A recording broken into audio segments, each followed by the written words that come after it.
Hey guys, I'm Chris. Hey everybody, I'm Robert. And we're the Film Climbers. And we, per tradition, are going to be talking about our favorites and maybe not so favorites of 2025 now that it has completely ended. Yes, we are putting it up in flames and putting it to bed and mixing our metaphors and giving out all the awards for the 2025 horror show. Yeah, and it seems like there's going to be quite an award nomination fest for horror movies this year, the likes of which we haven't seen since like Get Out was released. So I ended up seeing 49 horror movies this year, one shy of 50 from 2025. And like there were some lows, but even some of the lows were in the 3.5 kind of star range. Like there was lots of good horror this year. You took a lot for the team. Because I went and saw all the things that I didn't, and you rated all of them like 3 or 2 stars or 1 star. Yeah, there was a lot of like middle of the road stuff, but like even the middle of the road stuff to me was kind of enjoyable this year, and the stuff that was good was really good. Yeah, in my opinion. And usually it's like 30 something, and we're scraping the bottom of the barrel. But this time, even I watched close to 40. Yeah, and I know that we. And it wasn't like a mad dash at the end of the year. Like we sort of paced this out and did a lot of hot takes, which we really enjoyed doing. And so, we've been talking about current horror on the podcast and with each other for the greater part of 2025. That's right. So some of this will just be refreshers of our hot takes. That's right. But let's get into it. Should we start with our favesies? And I promise never to say favesies again. Yes. As long as you keep that promise, we will start with the movies that we thought were the best, or sort of like a top 10 between the two of us. Yeah. And this is an amalgam between both of our top 10s, which is easy to do. Mm-hmm. Usually we align pretty closely. Yeah. This year, especially close. So yeah, number 10, Final Destination Bloodlines. I really loved the shit out of this movie. This came out of left field, I thought, because, we're at like number 18 or whatever the fuck it is in this franchise. And you don't expect the franchise to go as hard or be as good at that point. Usually it's just like a money farm, Yep. But every once in a while, the right director, the right writer, the right production, comes along and knows the assignment, and they really did. This was a love letter to Final Destination while also pushing it forward into new areas. That's all we can ask for possibly in this franchise, is as old and haggard as this. I mean, reinvention goes a long way, in my opinion. And this movie really did that. Like it sort of it took the idea of Final Destination and put it within a family. And I thought that was interesting and very different. And I felt that this movie shared a quality that a lot of other movies did in 2025, and that's being very self-aware and self-referential. Yeah. And it really worked out in its favor for this one. Like this movie was directed by the director team of Zach Lipscovy and Adam Stein, and it has a 92% on Rotten Tomatoes. So it's one of the proud horror movies this year that got above 90%, which was a shocking amount actually this year. So I feel like the A24 effect has really started being normalized this year. Finally, I feel like it's gotten more and more normal over the years, but especially this year, I feel like there's been a lot of horror movies that critics are willing to publicly say is a good movie or a good film. This one comes to mind. I want to say Weapons comes to mind. Sinners, certainly. There's been a lot of critically acclaimed horror this year.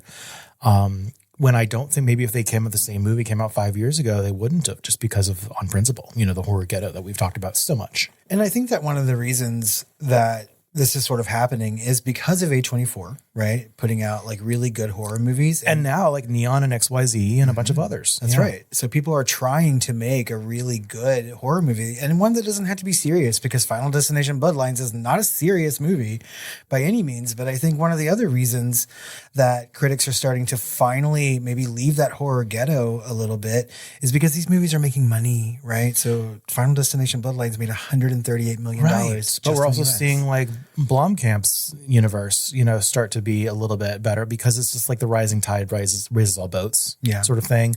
I feel like the standards are just, for horror are a little bit that much higher. Mm-hmm. Even the ones that are Toxic Avenger, Yeah. They're like, okay, so we don't have to like try hard to make the quality here, but like we have to make something, smart, good, self-fortunate, we're not going to just phone it in.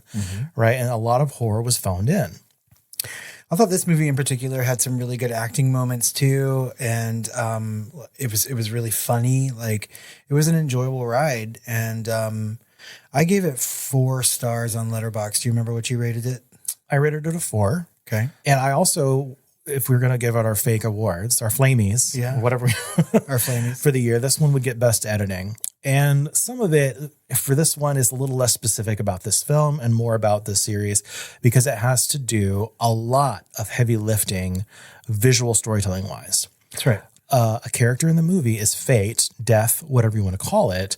And a lot of our stuff is like inanimate objects or animate objects that should be inanimate, right? And so there's a lot of heavy lifting that has to do with editing in these movies. And Final Destination is one of the best to do this, following in the great job that the very first one did, with this sort of thing, with even like water and just like elements and wind and certain things just like all taking their part to make things move in such a way to kill you in a really intricate and weird way. And some of it's kind of comedic at this point where it's like it goes 5 extra steps further than it really needed to kill someone, or the thing that you thought was going to kill him didn't kill them and it was something else, and there's a lot of fake outs and tongue in cheek moments like that. But all of that is thanks to the editing, to make an editing movement or an editing choice comedy. Is really intentional and has to be done in such a surgical way that none of the other films on this list really had to do, right? I agree with you 100%. I think that, for every kind of death or almost death in this movie, there's a really intricately edited setup for it.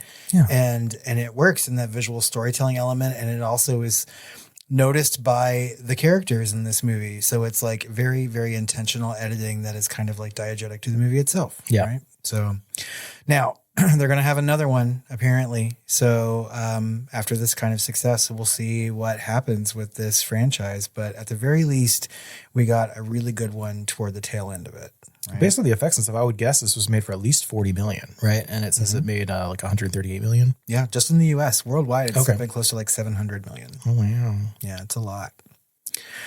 Number 9 on our list of favorites is another franchise that has sort of stood the test of time, but with far less movies, and that is 28 Years Later. Right, and we've been waiting, not 28 years, but some amount of time for this, and we thought it was going to happen a long time ago, and it just never did, and finally, close to 20, I think it was like something like 24 years, right? Something like that, and we got 28 years later, and it was good, right? Of course, it helps that the original kind of writers and directors came back. Alex Garland came back to write. And of course, Danny Boyle came back to direct, right? And those are some of our favorite people in horror. That's right. I mean, Alex Garland, especially, even some of his non-horror work these days, I'm very appreciative of. And so getting that team back together to sort of make this movie what it is, and then finding out that not only are we getting this movie, but a trilogy of new movies, made it even more exciting. And Nia DaCosta is coming out in a couple, weeks maybe from now, as we record. So we're going to be able to see that, and there's a lot of buzz about that. And then and of course, there's such excitement about that Danny Boyle has come back and said, I'm going to actually come back and direct the third one, because he was, I think, going to shop it, right? And I think that's sort of going to be like the capper for this franchise. I hope so. I hope that Danny Boyle and Alex Garland come in and have kind of the final say when it comes to the 28 franchise. This movie has an 89% on Rotten Tomatoes, so obviously critics agree with us. It also made a decent chunk of change. So just in the US, it made over $70 million. Yeah. So... yeah. So I'm really looking forward to that. It was a surprise. No one expects franchises to do that well. Especially after that amount of time. So, we knew it was going to make money, for sure. Of course. It's going to drive, Yeah. but I didn't think it was going to do that well. I'm like, what could they possibly say? So, it's not the most original thing in the world. I feel like A Quiet Place has kind of done similar things. Certainly a lot of other, post-apocalyptic or zombie films have done a lot of interesting things like that. Girl with all the gifts, things like that. So it's going to be interesting to see where this goes, because this was a foundational setup, I think. And I think the more interesting and unique and original things are yet to come.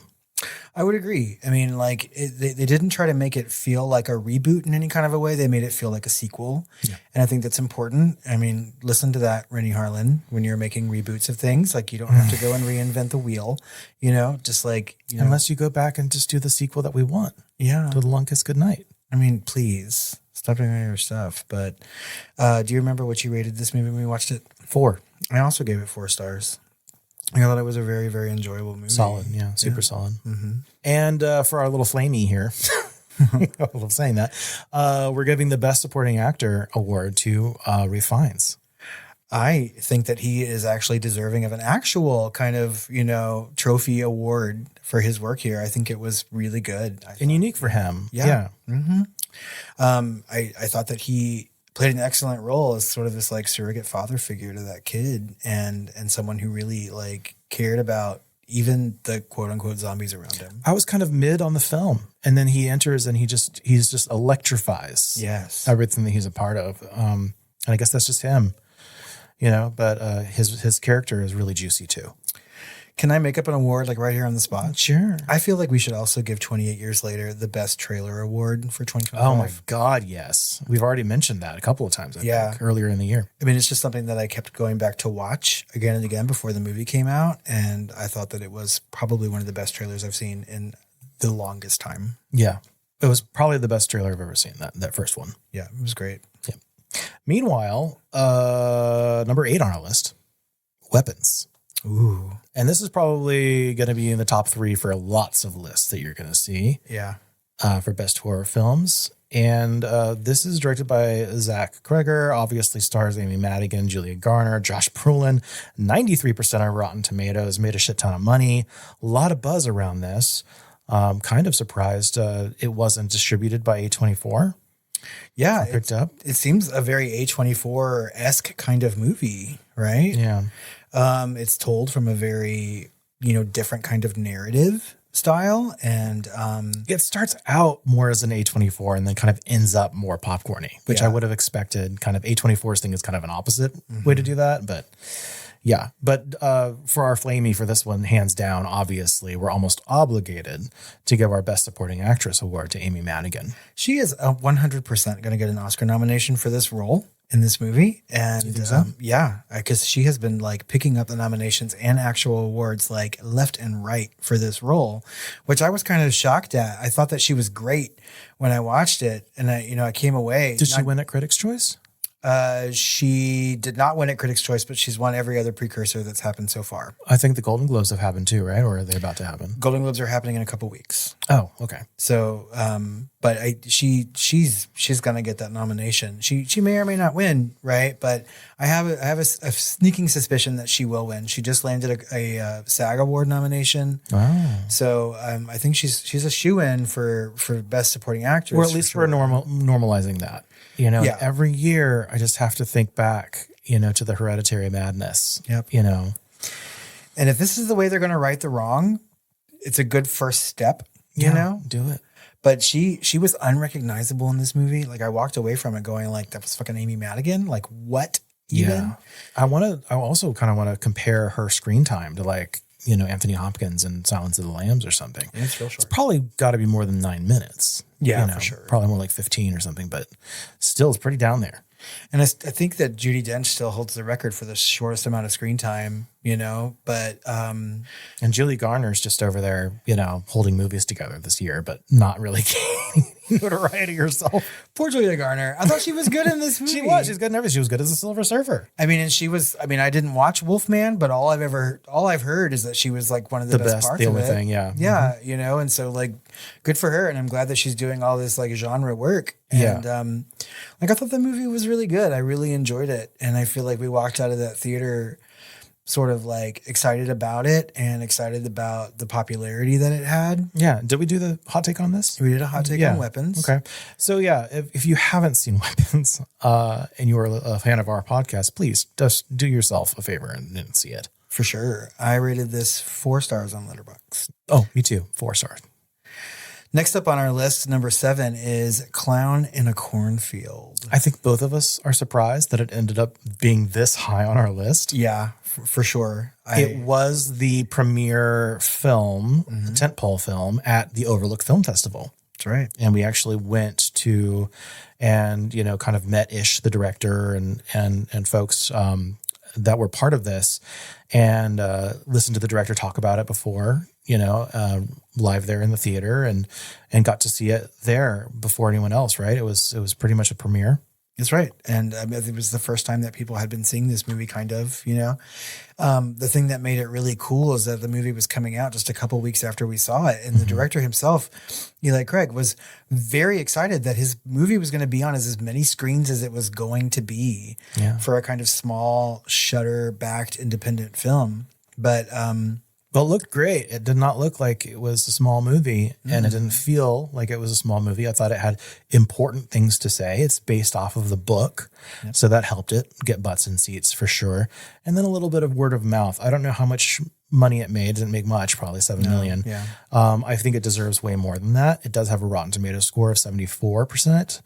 I do also have a little bit of my fingers on the scale, so to speak, here, because it has a really, really good and interesting portrayal of gay men in this movie. That's kind of spoilery, more real and not less of a parody of itself that I find in most gay characters or, and stuff like that. So anyway, and it has some really interesting and really poignant stuff, especially now, and probably more so over the next 3 years. Things to say about politics and the world and viewpoints. And you would never expect that from a movie called Clown in a Goddamn Cornfield. But there it is. Yeah. And that explains how much bigger than the sum of its parts this film actually is. And this book has sequels to it, so I'm hoping that there's going to be other, sequels to Clown in the Cornfield that are going to be made. And it's funny. It was super funny. And I think you and I are getting to the age that we can start to laugh at generational differences to things, but still not be curmudgeonly about it. Yeah. And there's just some really funny generational humor going on in here because the story is really about the young versus the old at the end of the day. Yeah. And it is kind of in the vein of Thanksgiving and the I Know What You Did Last Summer type of stuff. Yeah. So it is kind of for our generation.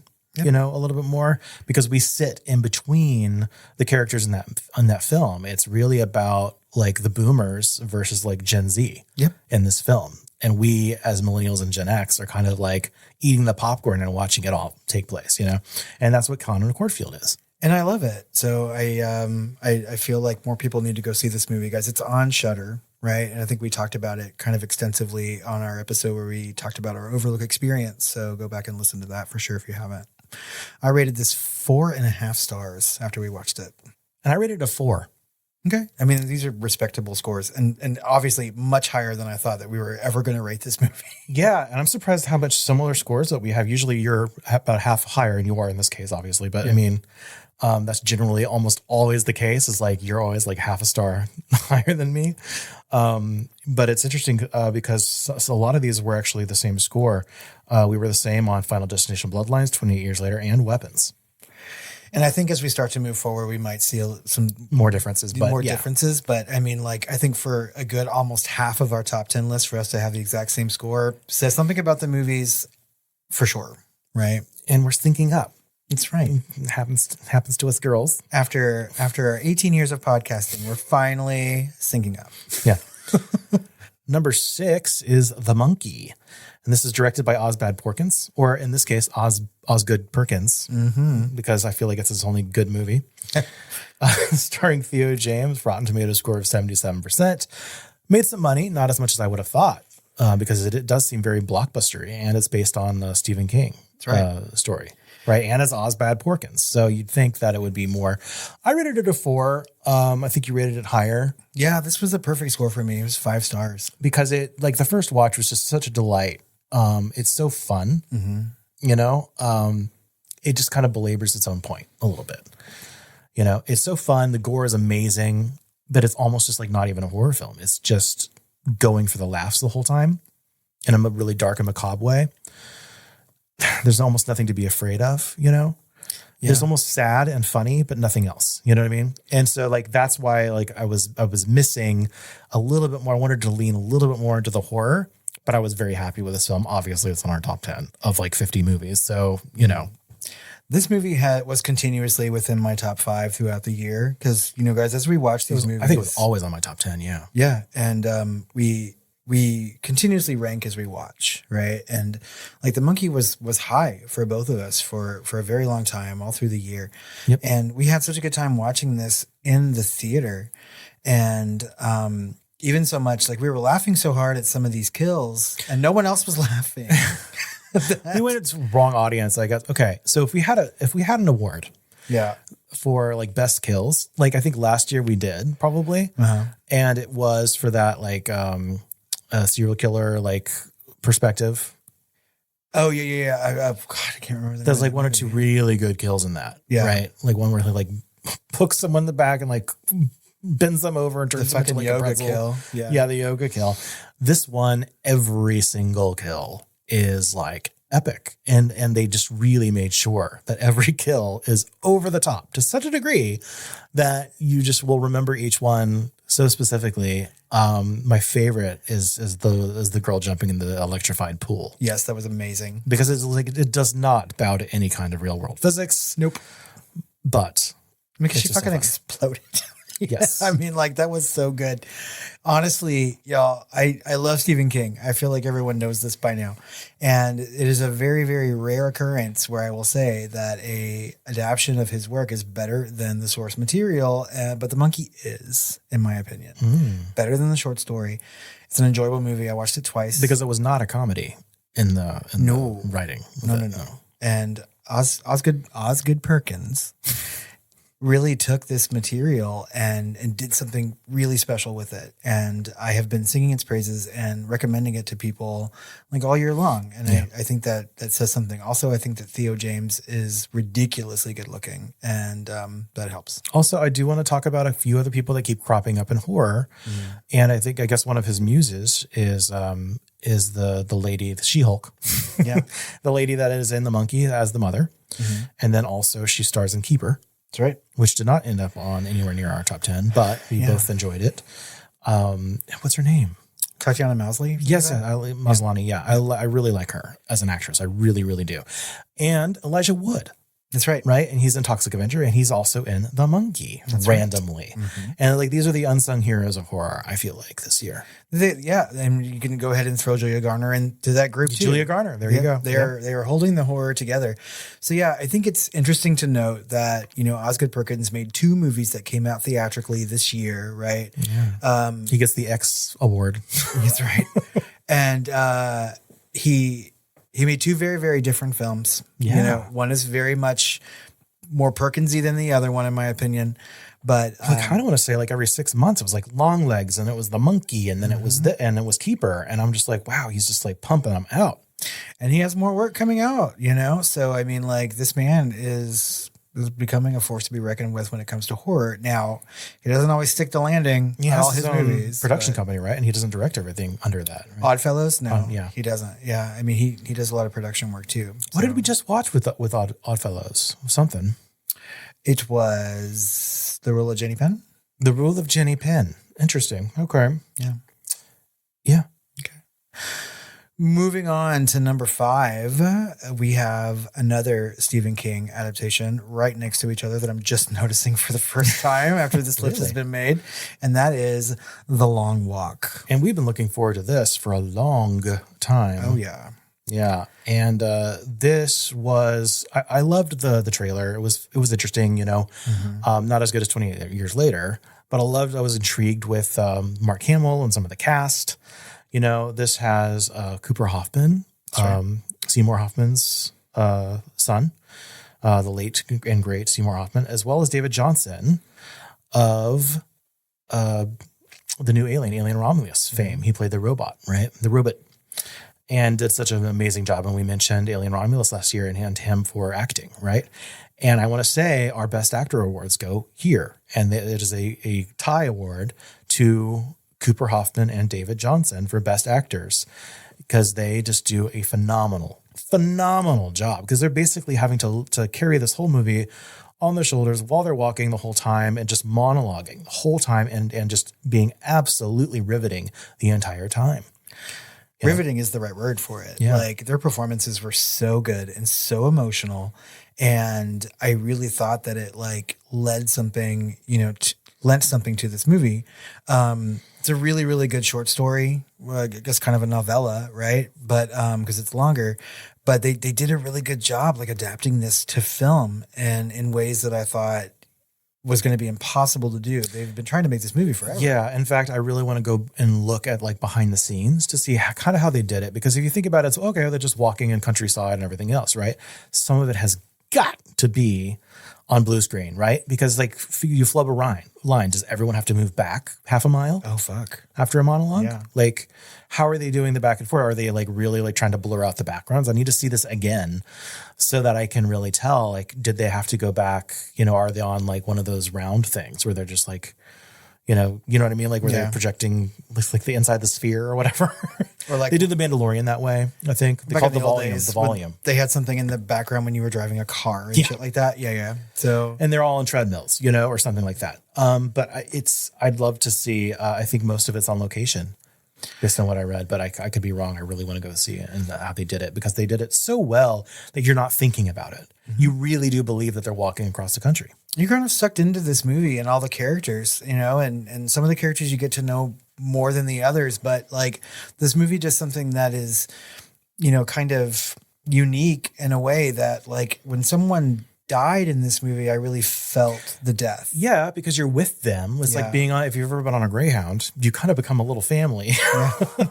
And that's kind of what this is. You get to know everyone, even the ones that are quote unquote bad.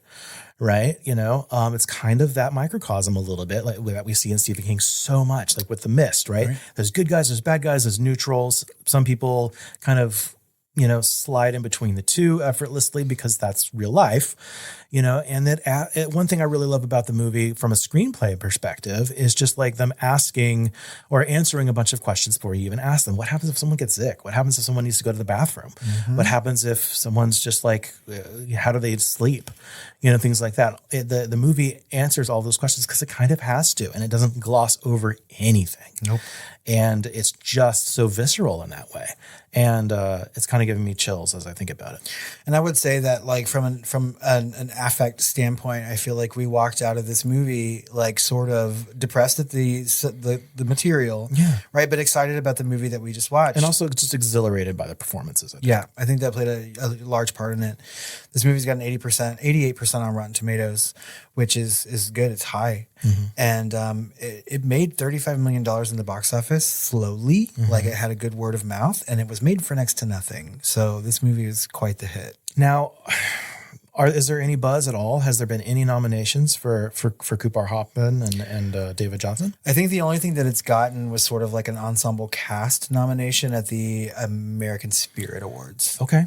So they're not being, they need to do that more. I'd love to see an ensemble or best casting and stuff like that. They are. Oscars. They're doing that at the Oscars this year. No, did they always have casting though? But it was always like not televised or something? Or? No. This is the very first year they're doing a casting, which is sort of an ensemble type award. Okay, but they also really need to, they need to do stunts. Stunts, I think, will be next year's award. Yeah. Before it's all AI, for sure.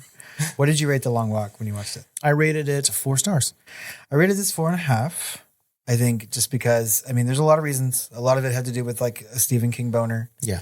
And those performances for sure. I probably would have rated it a 5-star, except I can't get over like the general premise. Yeah. Which is like, it doesn't seem to make sense. No matter how much they like The Long Walk is so symbolic. And I'm like, not really. I don't really understand it. I think it's it's so high concept, it doesn't do itself any favors, but everything within that, once you look past it, is perfect. Yeah, no, I would kind of agree with that, and if I hadn't have read this novella so many times, and it just seems so second nature to me. Like somehow Hunger Games makes more sense. I think this director directed Hunger Games. It's like it's supposed to be a spectacle, and it's not a spectacle. They're just fucking walking. Yeah, I mean, it's televised, but everything looks so like nostalgically like sepia twinged. You know what I mean? Like it seems so like 50s, but it's not. It's the future. I don't know. Yeah, I'm just like, it's not like televisable. You know, it's like, I'll check in another 15 hours. You know, like it's the Truman Show or something. Still walking. No, it's not like, okay, well, you know, we're all going to go watch this live because Katniss is about to shoot someone in the eyeball. I don't know. Anyway. What's our number 4? Predator, Badlands. Ooh. Yeah, and we're going to go out multiple awards to this one for best production design as well as best visual effects. Now, there's been plenty of good production design, I want to say. And also, you know, I was thinking about cinematography for this as well, except so much of it is visual effects. And so I kind of want to hand it to it because it's less photography on the day so much as it was in post. Right. Except that I looked at the behind the scenes and I saw that they were literally filming it in New Zealand. So like the big, you know, like landscapes where the Predator is like walking across, is literally him with his like wig on, you know, it's just the blue screen face, right?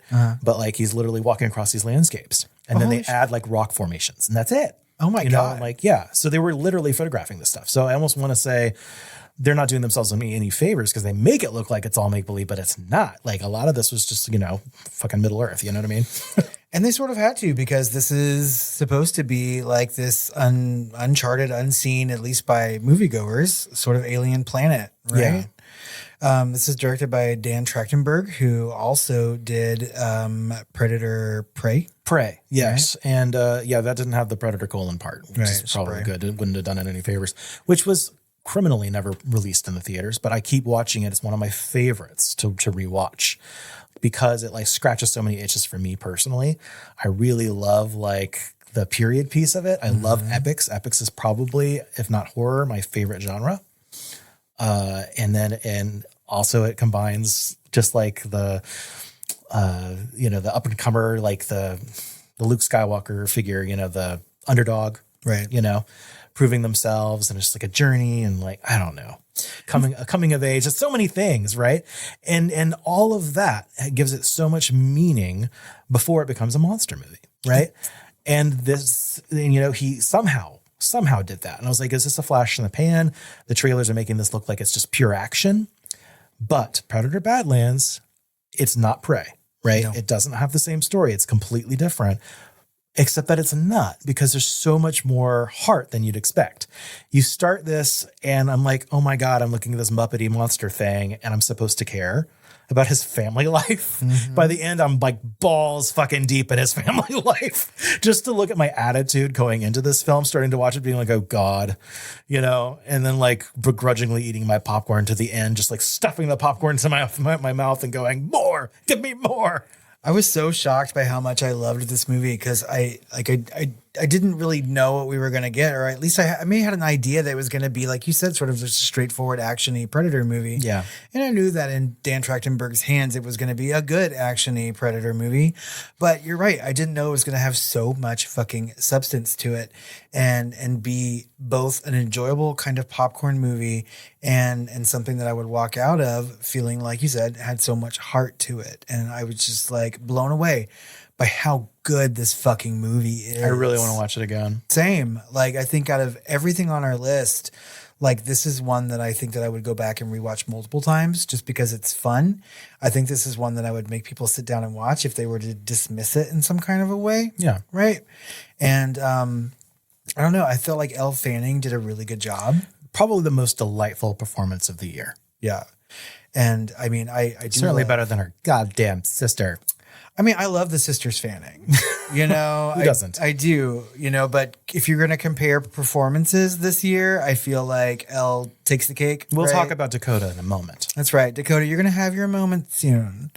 This has got an 86% on Rotten Tomatoes. So, I mean, critically, people liked it, and it made a good chunk of change. I'm just so glad that he's able to do this and that maybe he can continue doing them or other things, because this guy, I've been watching his career since, you know, he was, before he was even a podcaster, like one of us, right? Like talking about horror films and how he would direct things, and like, and then he did it. He, you know, and before that he did things like the Portal fan film, right? So he's a self-starter. He's a doer, and he has a vision.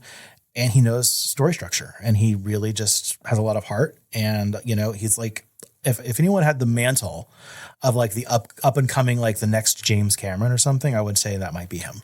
Yeah, I think that Dan Trachtenberg has a really good quality of knowing how to read the room, right? And making the movie that people want and that people want to see and that people want to see multiple times. Yep. And I think that's super important for a director. But he kind of split that up because we have to also talk about Predator Killer of Killers. Yep. He directed 2 films this year in the same franchise, and one of them was animated, and that was Killer of Killers.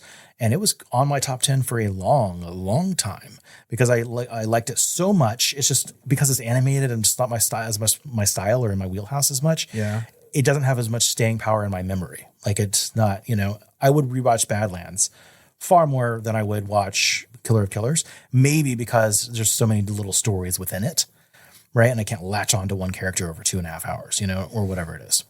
But Killer of Killers was amazing. Yeah, I agree. And that's what people wanted to see. That's what people were asking for him was give us the samurai, you know, give us the Viking, give us like, do all of the Prey movies, give us all the Prey movies that you want in all these different time periods and give us the gimmick.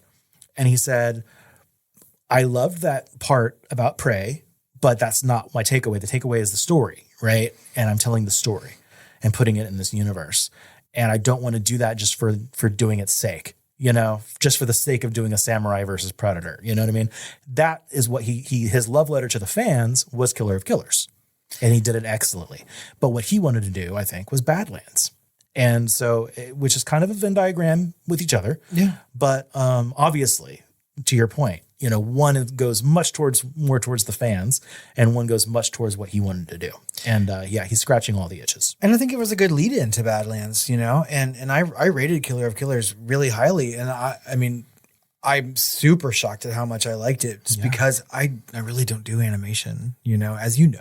I expect that every time both of us see animations, we always love them. That's right. The thing that really spoke to me about Killer of Killers is like the different styles of animations that was happening within the movie. I thought that was super interesting.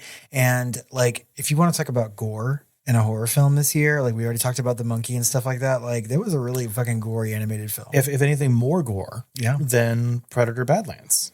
But I do have to say, one production design because of the world building it did and the creature design. Yeah. The creature design was amazing. And visual effects to pull it all off. The landscapes alone, you know, I thought that it was some of the most creative creature work that I'd seen in a long time. Yeah, because I mean, I second you. At first, I rolled my eyes, and then by the end of it, I was literally crying. So, yeah. Another movie that we want to sing some praises to is falling at our number 3 spot on our top 10, and that is Hallow Road. What a simple as milk movie for fucking real. And this is one of the ones we saw at Overlook. That's right. And you know, we love our Rosamund Pike. Matthew Rhys is also in this. Got an 89% score on Rotten Tomatoes. Directed by, I don't know, Babak Anvari. I'm not sure who that is. I'm either. But I'm giving this one best screenplay. Oh, this is one of the few movies, if not the only one that I can think of, that I could literally put on like it's a podcast or an audiobook and just listen to it. Because it's almost like any of the visuals are almost just like besides the point. Everything is in the acting and the voice acting and the writing and the dialogue. Because most of this film takes place over speakerphone while they're trying to get to their daughter who has had a car accident in the ye old creepy woods. Yonder creepy woods. Yonder creepy woods. As Toxic Avenger would say. So I cannot recommend this movie enough. It's just a great night to curl up on the couch, have some hot cocoa, and watch a ghost story, kind of, you know? And it's beautifully, wonderfully acted by Rosamund Pike in multiple roles. Spoiler alert. Oh, yeah. But I just have to say, this is the best screenplay, just because it's so like you could close your eyes and just listen to it. And I agree with you. I think the dialogue in this movie is really good, and it has to be, right? Yeah, everything depends on it. And it checks a lot of boxes for me because I do love a single location, very limited cast kind of thing, and that's exactly what this movie is. I mean, like the most limited of locations, but it is somehow just completely captivating, and you are just hanging on everything that is happening from a spoken standpoint. Like you don't have to see what's happening, but you feel every bit of it. And it's so much scarier that way. Yeah. When you can't see, you know, you can only hear what's happening or what might be happening in your imagination. It's so much scarier always, right? It's if they explain too much, they show too much, just like in Ridley Scott's Alien, right? Famously, they only see like 6 seconds, the whole movie of the alien. You know, and it's kind of that way in this, which is like they don't explain too much, if anything, and they don't show anything really. And it's all just spoken word and sound effect. And it's just works so brilliantly. And that's why also I'm kind of looking forward to one of those 2026 films, because one of them is supposed to be very audio focused, right? Undertone. Yeah. And they're starting to market the shit out of that. I wonder if it takes place underwater too. So it'd be like Undertow. Sorry. There should be a trailer out soon, I think. But this movie got a very kind of limited theatrical release that I was sort of proud happened. So AMC did a thing in October where they did a good old fashioned double feature. You go buy a ticket, you get 2 horror movies, and one of them was Hallow Road. Yeah. And I'm like, great. You know, so people could go and actually watch this movie in the theater, because we walked out of this theater at Overlook just like so happy with it. Yeah. And hoping that people would get to see this movie, and they were able to. Because it's just like, it's a love letter to storytelling. Yeah. You know, it's like a campfire story or something. It's just so well done. And I love Rosamund Pike's involvement in this, and that how good she can do voices, which no one knows, by the way. But one of her things, if you like watch some of her interviews, is that she will meet an interesting person on the street or something like that. And she will be like, can I interview you? Can I like follow you home and sit at this bus stop with you and record your voice? Because she'll find an interesting accent or a way of talking or something out and about in the wilderness. And she will record it and like then copy their accent and stuff. And so she's playing different characters in this movie, and you would never know. Nope, I didn't. The cadence and everything is, anyway, the story is amazing. The script is amazing, worth seeing, not anything over the top and not going to be much eye candy for you. But I wonder if it would work, because I need to rewatch it so that I can even like make a final, you know, judgment on whether it could actually work as an audiobook, because I feel like it could. I would like to rewatch it again too. I gave it 5 stars after that viewing at Overlook, and I still stand by that fully. Yeah. I gave it 4.5. What's at number 2? 40 Acres. Another Overlook watch. I don't know if it had much of a release. It had a very, very limited theatrical release. It did play locally, right? So if things are playing right here in like DFW, Texas, then, you know, it played, you know, in lots of places throughout the country. And it has made a handful of people's like top 10 lists for horror, because there are just so many, you know. Yeah. One of many. I think some troubles from the production company had some issues with getting it to distribution, because there was a lot of people that went unpaid.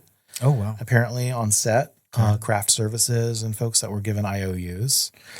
And then like they just kind of collapsed after production. And so that didn't do this movie any favors. And it could have been a big deal, I feel, because our Best Actress Award is going to Danielle Deadwyler.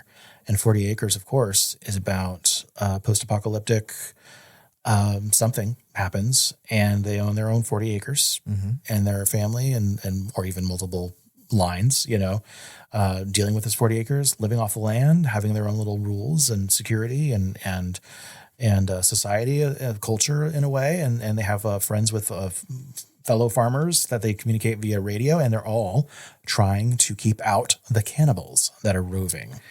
That's right. Right. And so that's the premise. I don't remember the mythology behind it. It's not really important. Yeah, there's just no food. Yeah. And so that's it. And Best Actress. She's so good in this movie. And the movie is consistently good. It is. Yeah. I mean, you talk about like emotion in a movie. Like this movie was fucking harrowing and stressful. Yeah. And you feel like a part of this like makeshift family.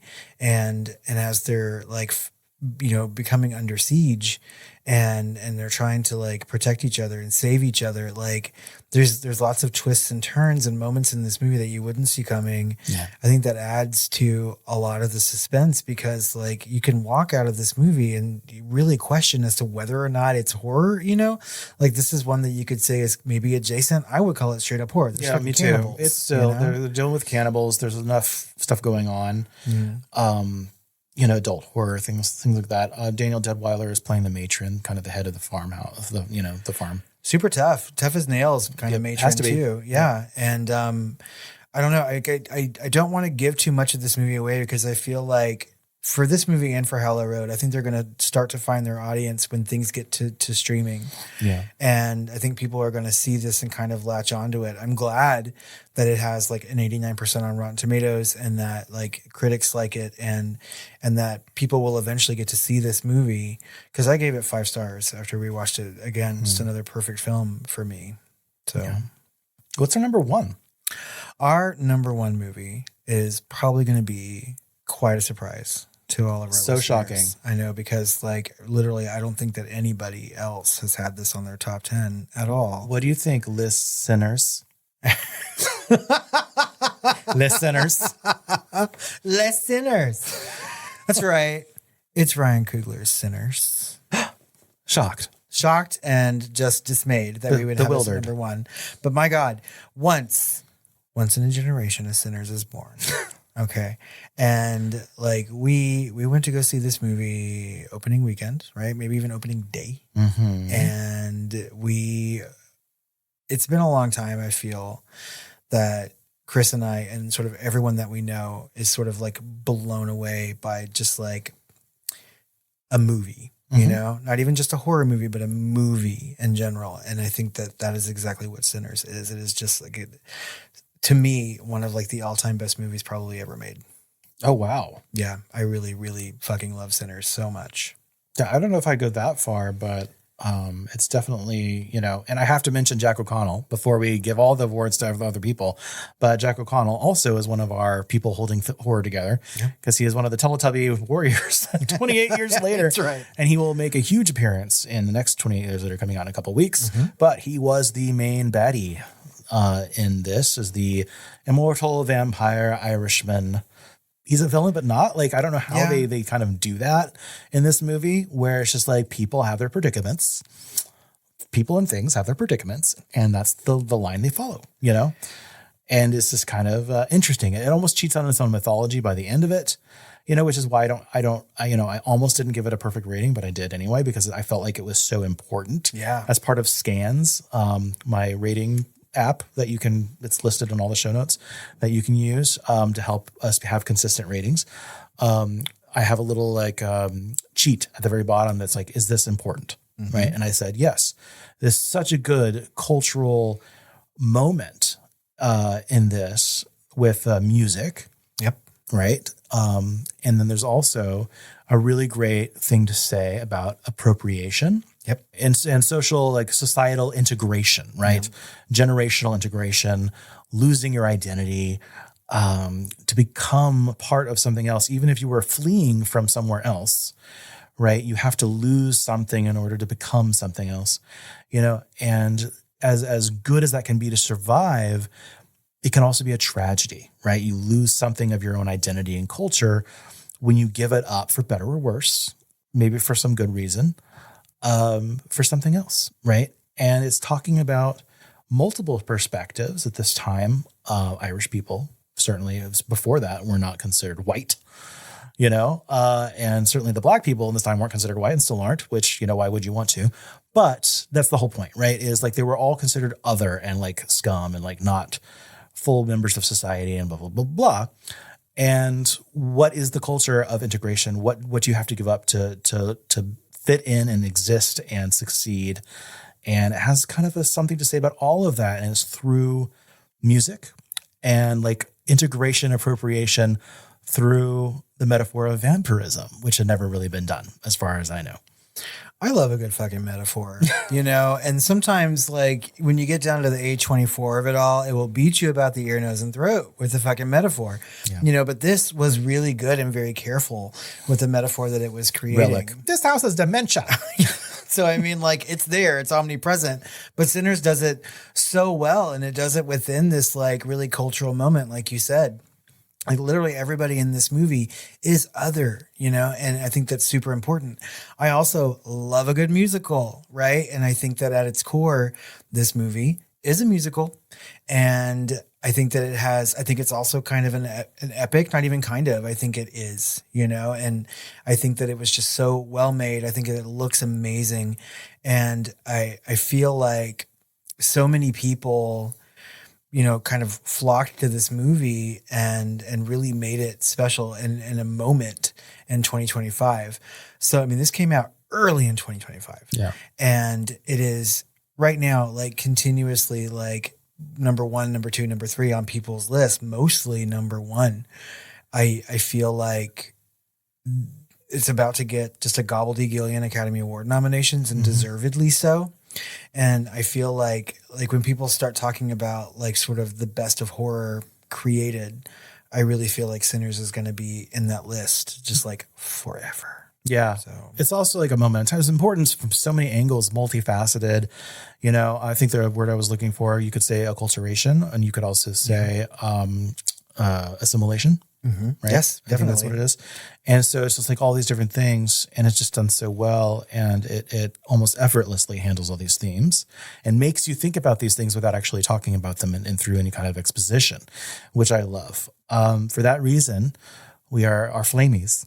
We're giving away our Best Picture Director Combo Award, Best Music and Best Songs Award, Best Cinematography, and Best Casting. I wanted to say there's a runner-up for Best Supporting Actress for Wonki Masaka, but I want to give away an entire casting award for this. I feel like it's got the best ensemble. I don't know that Michael B. Jordan is really doing much new here or different for himself and his career and what he's done before. You know, but I want to say everyone here was so well cast, not just one or two people, but everyone was so well cast and does such a great job, and everyone's bringing their A game, and it's completely transportive. Well, I think everyone works so well together as a cast in this movie, and I think that's why it's important, right? That there are main characters in this movie, but everyone is very, very kind of like equally important as far as the story goes. When we're talking about Michael B. Jordan, I think that he did a good job because he's playing two very different people in the movie, right? Wonki Masaka was someone that we liked very, very much from His House, which was our number one horror movie a couple years ago. Yeah. And I think that she's excellent in this film, and it is very kind of like grounding and real, especially when the movie starts to take very like horrific and sort of like supernatural, fantastic routes. Like she stays very Wolverine human. versus Deadpool. Is she really? Yeah. Oh my God. She's like, the head of that security. That's right. Force or whatever. She's in Loki. Yeah. I think Miles Canton is in this movie, and he's sort of picking up some of these newcomer Best Young Actor awards. Delroy Lindo does an excellent job in this movie. Like you're right, the cast itself is amazing. And I don't know, I feel like Sinners is the movie that everyone needed in 2025. And I feel like it's a movie that can kind of transcend like race and culture to come down to be like, it's just us, is what it's like to be a person and to want to be. Right. Yeah. And I think that's really important. Like to me, it's a perfect film, 5 stars all the way. I also gave it 5 stars. Yeah. And it deserves it. Do you have some honorable mentions in movies that didn't quite make the top 10 that you liked this year? Or were in each other's top 10s, but fell out because of the amalgam, right? Shelby Oaks was not in my top 10, but I do want to shout her out because of Chris Stuckman being kind of a podcast reviewer, YouTuber, become director. And I thought came out swinging with his directorial debut. I thought Shelby Oaks was great. Did not make our top 10, but was, certainly in the top half of the horror films of the year. I thought that was great. I thought a notable was Good Boy. Yes. Right, which we also saw at the Overlook. And I want to give a Best Supporting Actor to Indy, the dog. Oh, yeah, he was like the best part of that movie, you know? Yeah, it's just kind of, it doesn't, the problem with Good Boy is that it doesn't ramp, right? It's just like a collection of things that happen that don't kind of build on each other. They could have happened in any order.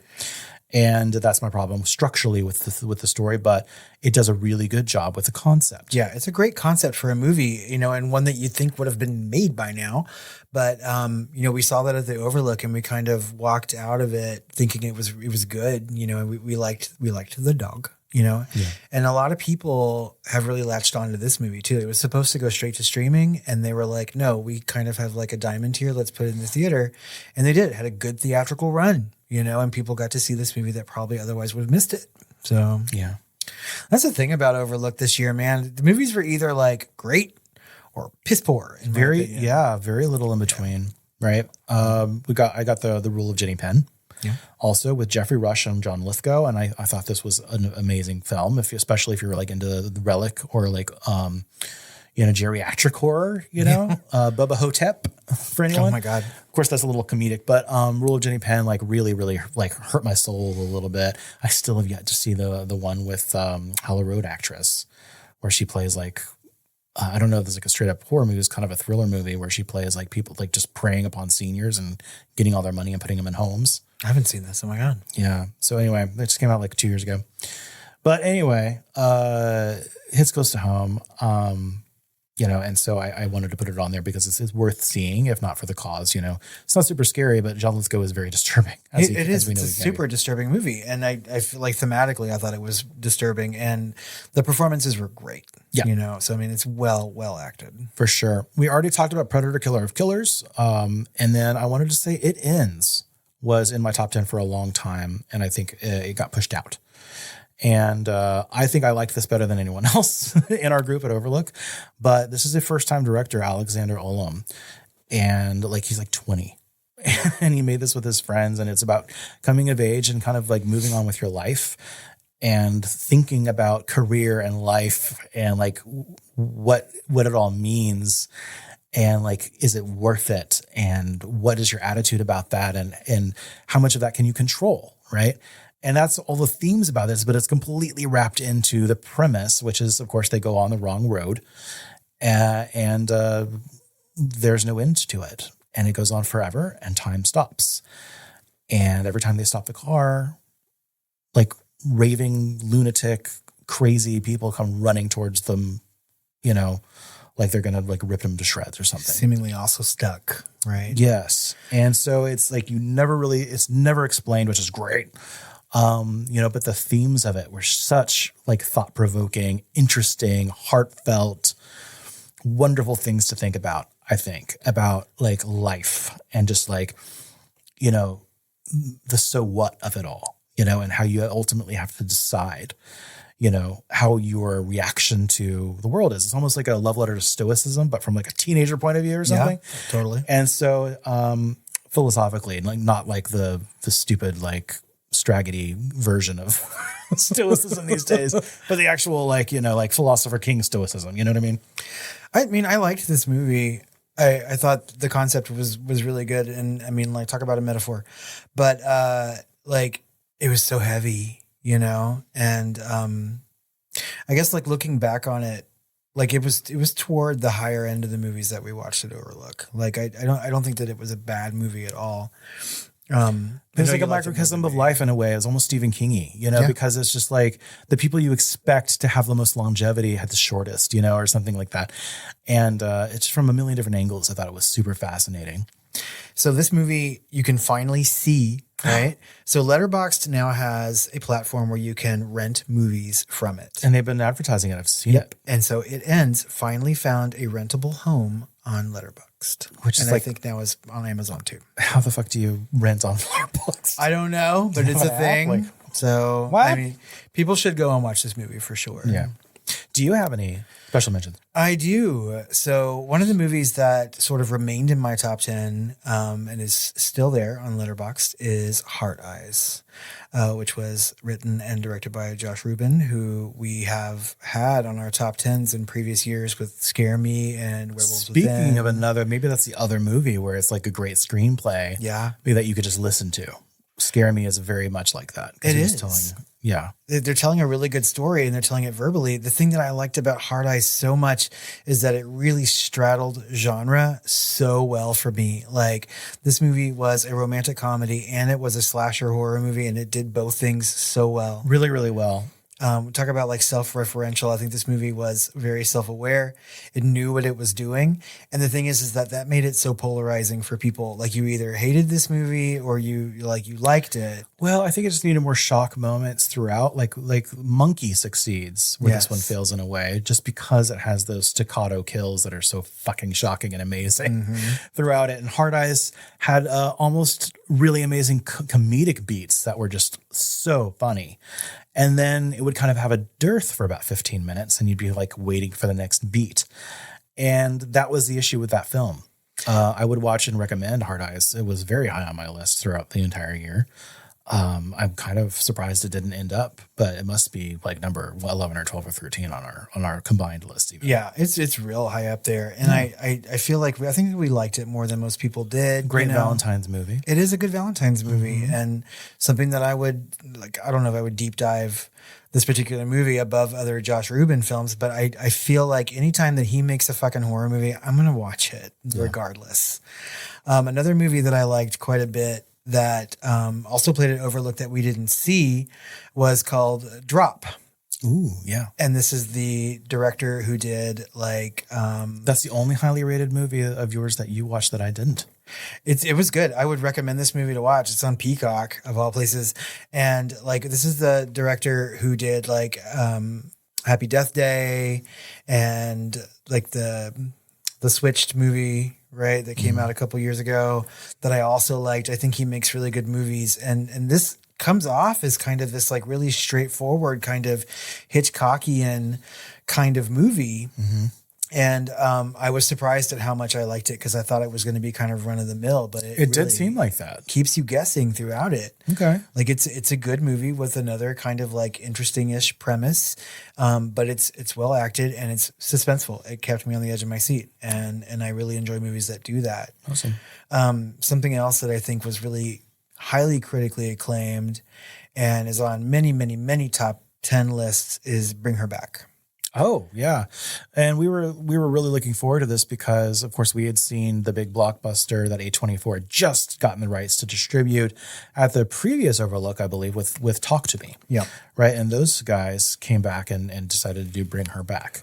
A lot of people had problems with how they handled like kids in this movie. Yeah. A lot of people do not like to see kids in harm's way. And this one does a lot more than Talk to Me did even.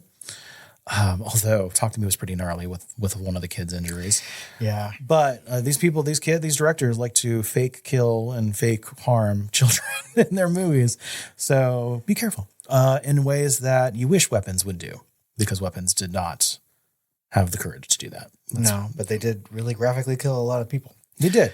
I think Bring Her Back was a really well-made, well-acted kind of movie. It's very, very A24, you know, and I think it really created a kind of like a really good, interesting podcast moment for us this year to have conversations about like people's boundaries when it comes to horror. Yeah. And I think that's important as podcasters for us to bring that movie up. Yeah. It really forced a conversation. Yeah. And I loved getting that. I think we got a voicemail about it too. And it's from Ashlie. Yeah. One of the movies that I really, really loved, and I'm saving this for last as one of my honorable mentions because I think that you had the exact opposite reaction to this movie, is something called Strange Harvest. And it is sort of this like faux true crime documentary. And I mean, as a caveat, I really love true crime and I watch a lot of these documentaries, and this movie is sort of like exactly what those are when you watch them, like down to the sounds that they play in it, the way that people are acting in this movie. It does have this sort of like subtle, like supernatural twist somewhere within it, but I really dug this. I watched it twice and I thought it was good and fun. And so I kept telling you to watch it, and then you did. I did. I don't want to yuck your yum. That's okay. I mean, this is why I like movies, y'all, is because like everything is super subjective, and like the things that we love, you guys as listeners might not love. Like your top 10 could be completely different than ours, and that's okay, and that's valid. Sure. Yeah, you know? and like look, I'm in the minority here. A lot of people really love this film and swear by it because there's a lot of true crime girlies out there. Yeah. Right? And I would think of myself as a true crime fan. I really love some of those documentaries and those shows, but it has to be like real interviews, and it has to be like, you know, the real story put together, because otherwise it's not intriguing for me. I need more escapism in my entertainment, I guess. Yeah.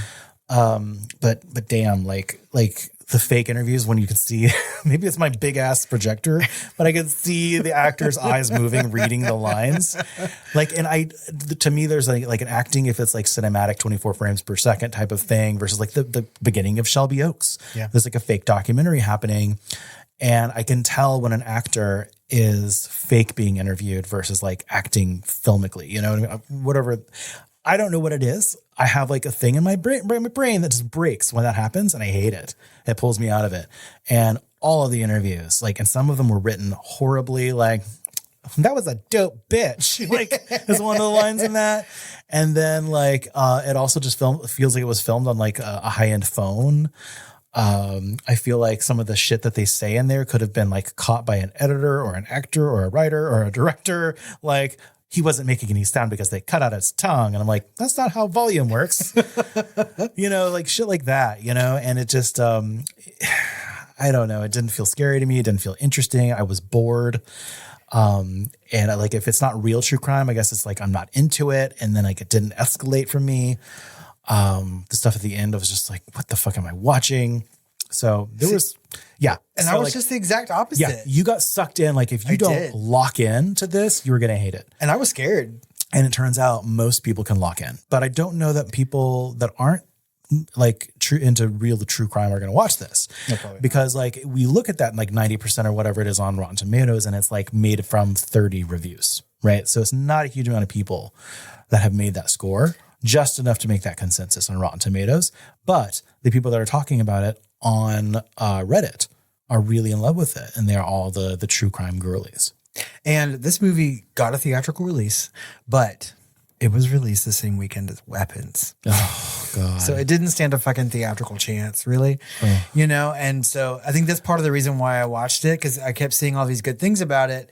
And then I was like, well, Weapons just trampled it, For its theatrical release, it also got in a bunch of trouble from the people that hate AI because it had a bunch of AI in it. It did. And apparently they've stripped most of that, if not all of that, out for like the streaming release. Oh. Because I didn't notice any, really. I thought everything was legit, except like something that really still bothers me is like Donut Empire was one of the businesses. I was like, is this a blue screen? And like, they're like naming businesses like Donut Empire.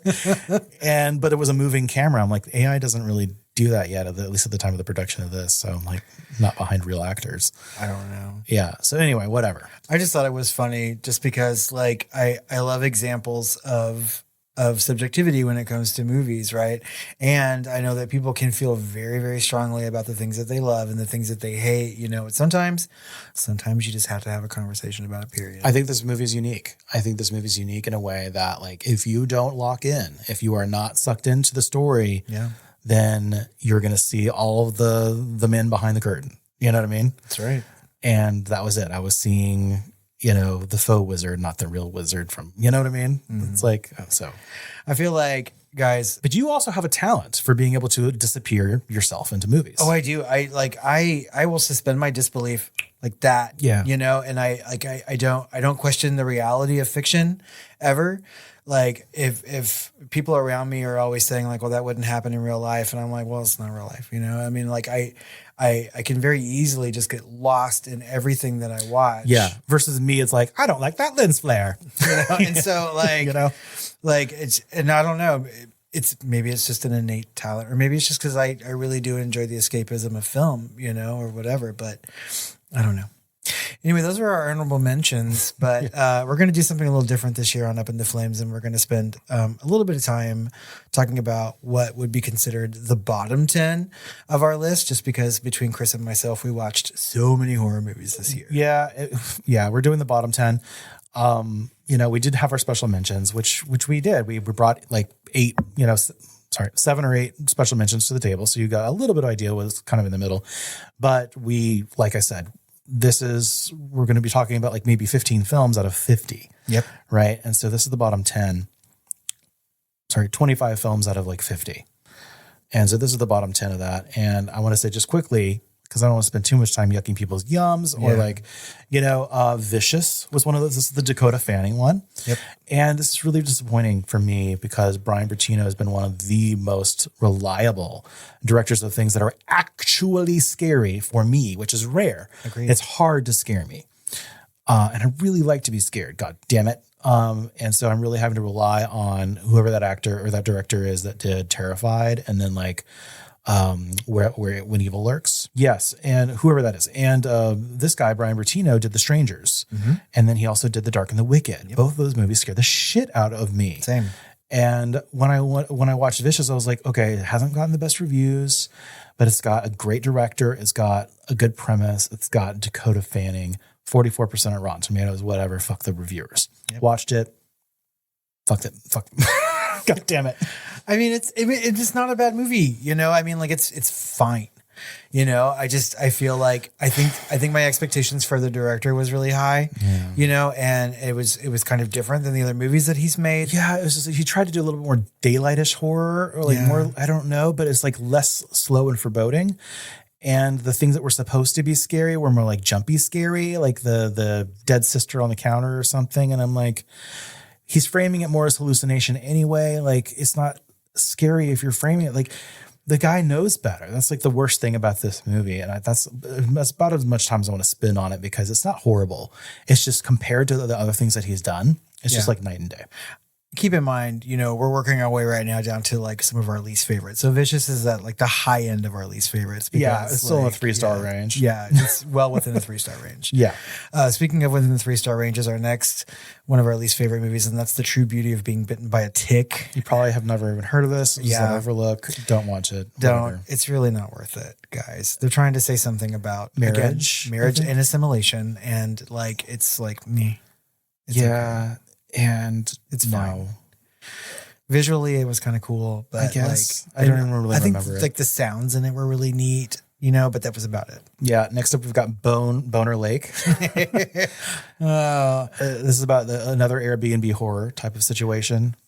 I kind of liked Boner Lake, but for like really superficial, stupid reasons, you know. But like, I think it's just it's a run of the mill thriller movie for the most part. And just for the record, is Bone Lake. Yeah, we just like to call it Boner Lake because it's supposed to be a sexy sex thriller. Yes, you know, and so and like, only really do we see like stuff at the very, very, very beginning, the opener. Yeah, and there's like sex toys later on. Oh, so I mean, they marketed this movie as just like the sexiest of sex thrillers, and I was just like, ooh, okay, you know. And then like you get it, and it is what it is. But no, I mean, it's twisty, you know, and like it was a fairly big theatrical release, but I don't think that many people watched it.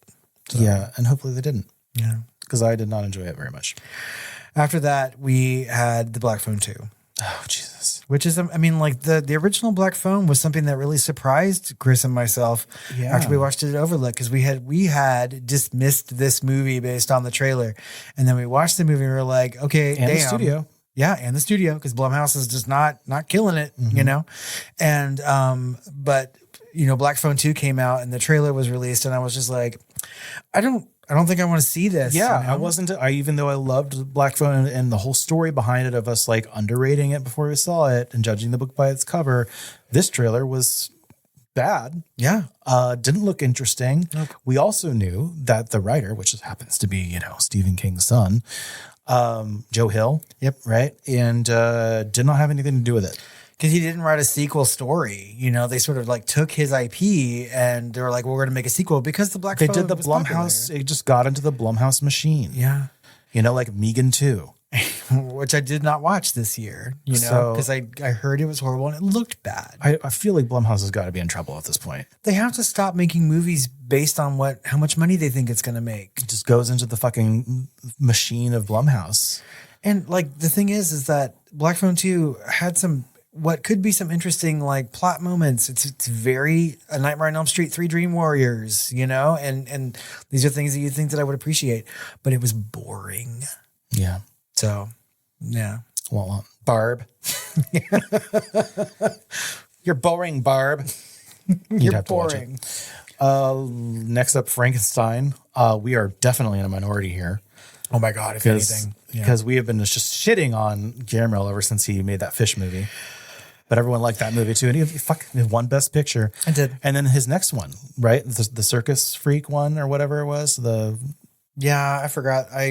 We watched that in the theater and I was just like, it was boring too. I don't know. And then Frankenstein, which was just complete style and no substance, in my opinion. He turned Mary Shelley's philosophy into like more of like a dumbed down fairy tale. Yeah. Which some people really like. And I would have to say, we're going to give awards to this anyway. It's going to be best makeup, best costumes, runner up for best production design. But that's about it. Like, folks, like I don't like, you could even say like some good acting, but like is less than the sum of its parts, in my opinion. Yeah. He doesn't really tell the story. He's not interested in the story, the philosophy, the meanings, the so what of the story. He is into the look. He is into the vibe. And that's what he wants to give you. And the script, it just seems like, talk about lost in translation, but it's also like, seems like it's meant for people that are staring at their phones, which is going to be more and more and more of a thing every year now, which is going to be like dialogue, things like that are explaining the plot in such a way for the folks that are on their phones. Which is really sad to me because like, Which is horrible. I like to have my phone down when I'm watching a movie, you know, and I like to be a part of the movie that I'm watching, right? And the thing about Guillermo is you can always count on best makeup, best costume, best production design. That's what he does, you know. And you go into it expecting that, and it's not surprising anymore when he does that well because that's what he does well.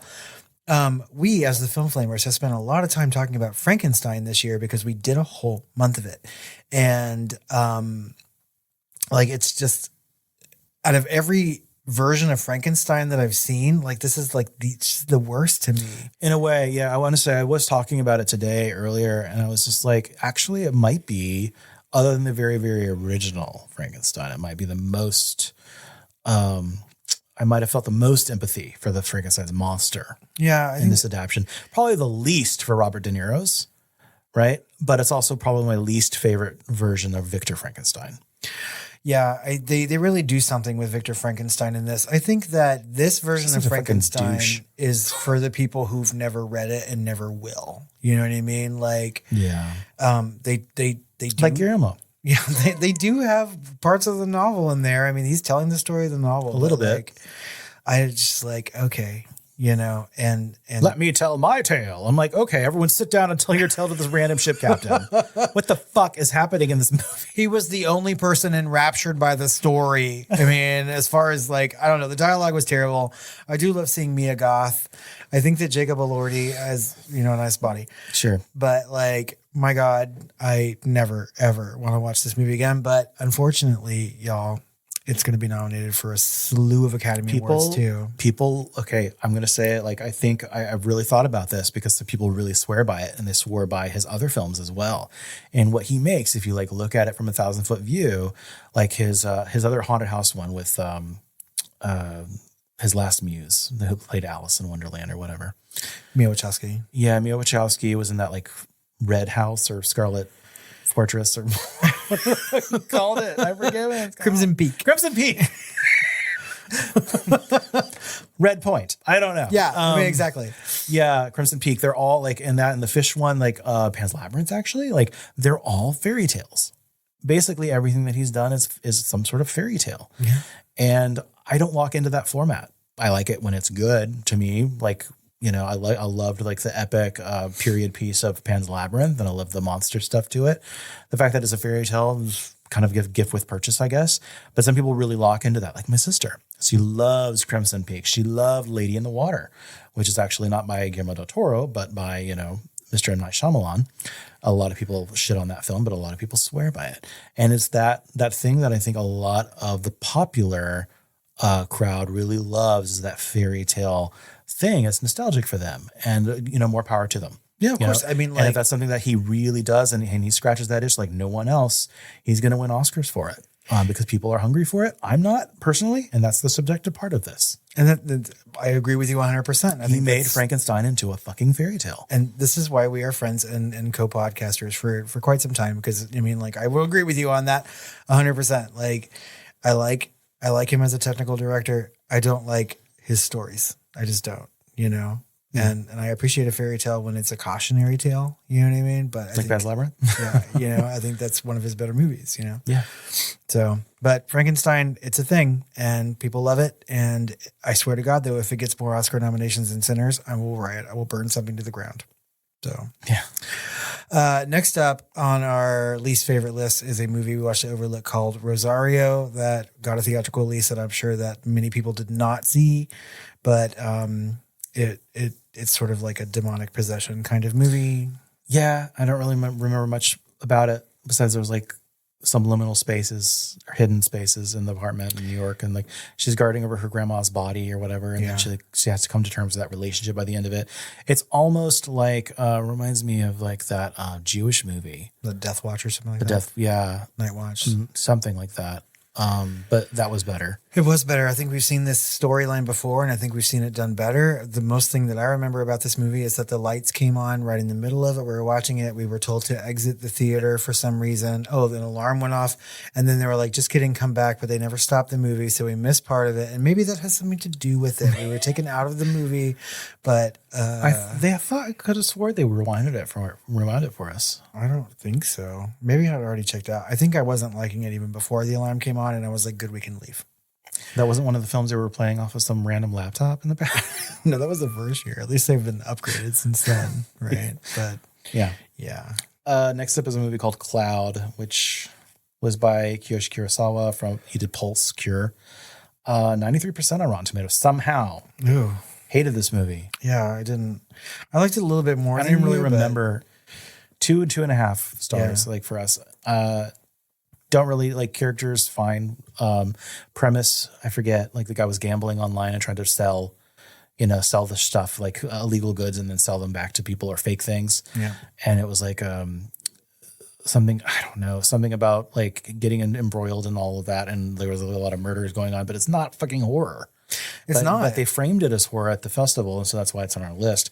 If only to tell you, don't see it. I think it's framed as horror just because Kurosawa, Pulse and Cure are like really good horror movies. Cloud. Yeah, I didn't like this movie. Was that like a character's name? I didn't like any of the characters in this. No one was a likable or enjoyable character or someone I could identify with. But maybe that's a cultural like lost in translation thing. I do know that like the character by the end that like latches onto him and like helps protect him and stuff. That's kind of a thing that happens in some Asian film. And like that was almost like the most important or like interesting part of the film to me. But other than that, completely forgettable. Hated the story, hated the characters. Don't watch it. Agreed. Next up on our least favorite list is a movie that we watched at the Overlook as well, and it's called Dead Lover. And I don't really want to shit on this because it felt like an experimental film. Yeah, and it just was not what we were told. It really did not seem like a fit at the festival, and it also felt like it should have been a short. I think it would have been a much better short, and I feel like it has some merit because it seems like sort of this kind of avant-garde. Yeah, it's like, what if Frankenstein's monster made Frankenstein's monster? Yeah, I don't know. I mean, it seemed like an ad-lib kind of. We don't really have a script. Let's go say what we want to. It was a filmed stage play. Yeah. Is what it really was, with like no sets. It was just done on black background, kind of with a little bit of accoutrement for a room that she might be in. Some props, and so it really just was a stage play, and that's not mainstream, and that's fine. I don't have to have mainstream, but like, the way it was sold and framed to us, I don't know what else to say. It's just cheap, and it's fine. I mean, it had some enjoyable, funny moments. You know what I mean? But it was not for me. Some of it was great, tongue in cheek, but like it was way overlong for what it was. Yeah, it needed to be compressed. Talking about over fucking long too, though. Is the next one The Shrouds? Yeah, The Shrouds. This is a David Cronenberg film, so we're kind of looking forward to it. Starring Vincent Cassel, Guy Pearce. Yeah. Right? Everyone wants to work with the Cronenberg. 75% on Rotten Tomatoes, inexplicably. But this is about the guy getting over the death of his wife, and this is about David Cronenberg getting over the death of his wife in real life. And it's really weird and boring. It was super boring. And depressing, and it doesn't end. Well, I mean, it ends, but it doesn't end. You know what I mean? Not well. No, it's just like they ran out of money and time and just stopped shooting the movie. And it just rolled credits. I feel like people were bored making it, and they were like, can we just wrap it up? Yeah. And that's what I felt by the end of this movie. They get on a plane to go like start the third act, and then literally the credits roll. Yeah. It's not a good movie. And I expect so much more from David Cronenberg. I just do. I don't anymore. Not anymore. But like, this was supposed to be his big return. And what was his last film with Vigo? Eastern Promises? No. Was it what? Yeah. No. I thought either him or his son did one where History of Violence. No.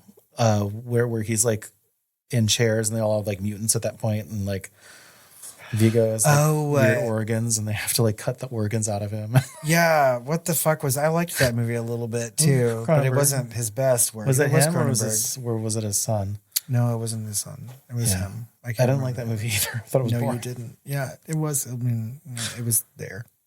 Better than this movie. Yeah, for sure. But whatever. Then the worst offender on our list, the worst movie that we both agreed upon was something called Monster Island. And this is, I think, a Japanese film.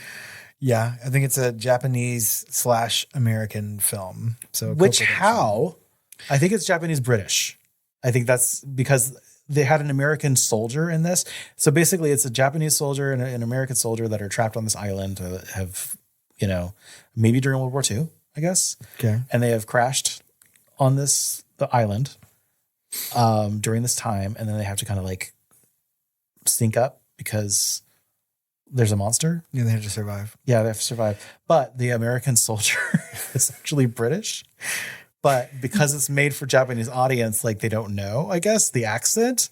And like no one stopped them, and the actor didn't care. He's getting paid, I guess. But he's clearly British, not even trying to do an American accent.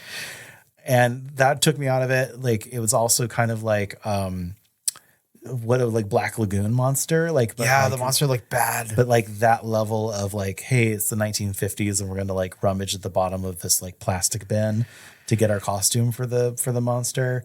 And anyway, kind of like I just wanted to see like Enemy Mine after that, I guess. Yeah, because Enemy Mine's a really good movie, and like this was at the bottom of my list of almost 50 movies for the entirety of the year. It just did not get any worse than fucking Monster Island. It's available on Shudder if you want to go like check our work or whatnot.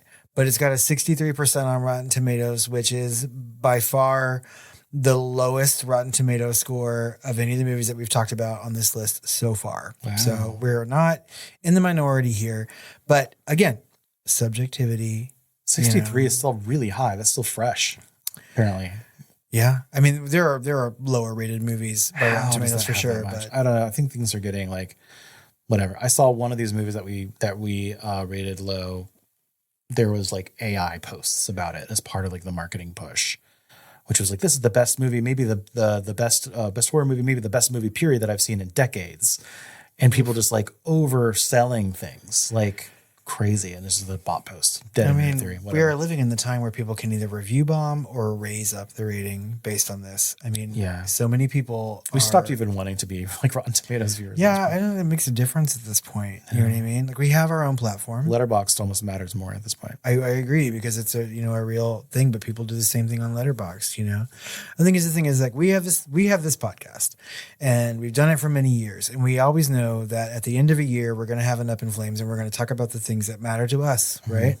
And we're going to share our thoughts and opinions with the people who listen to us. And, we always encourage you guys, and this is no different, to go and watch these movies if you haven't seen them. Right. So let's bookend actually and say like, here's our top 10. 10 is Final Destination Bloodlines. 9, 28 years later. 8, Weapons. 7, Clown in Cornfield. 6, The Monkey. 5, The Long Walk. 4, Predator Badlands. 3, Hallow Road. 2, 40 Acres. And number 1, Sinners. Expect that one at the Oscars. Watch all of these movies. Highly recommend every single one of them. Some of our earlier years in this podcast, we were kind of scraping the bottom of the barrel to make a top 10. We were only really, really hardcore about like the top 7 or 8 of the 10. But these 10 out of 10, we were actually sad that some of our top 15 didn't make our top 10 this year. So the last 2 years of horror have been amazing. And it's looking like 2026 is going to be full of sequels and franchises, but maybe they're going to be great. And maybe we'll get some really good original horror as well. But it's looking like there's nothing that's giving me pause that makes it seem like 2026 is going to be any different from 2024, 2025. I feel like we are still on the peak of horror that started climbing up around 2014. So I feel like we're in a really good like cycle right now for horror still.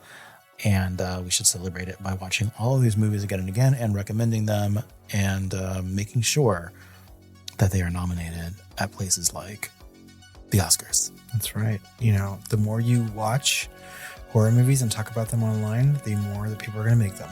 So keep us in business too. Yeah.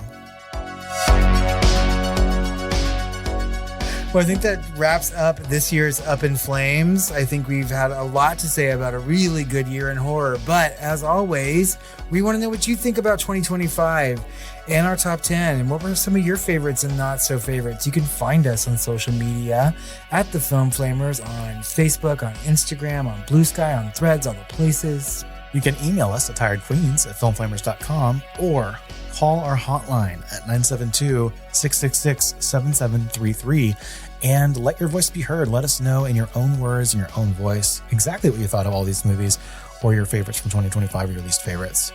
Give us a diatribe that's fun to listen to. We have some more stuff coming out for you in January. It's a little bit more Stephen King, so you know I'm excited. We're talking about 2 first watches for Chris, and they are Cujo and Christine. Yay! Well, Chris, Well done. I think it's time for me to go lock myself in a car and fend off a rabid dog. Oh, well, I hope that car is not Christine. Yeah. Oh my God. Could you imagine a mashup? A connective link. And have some sweet dreams.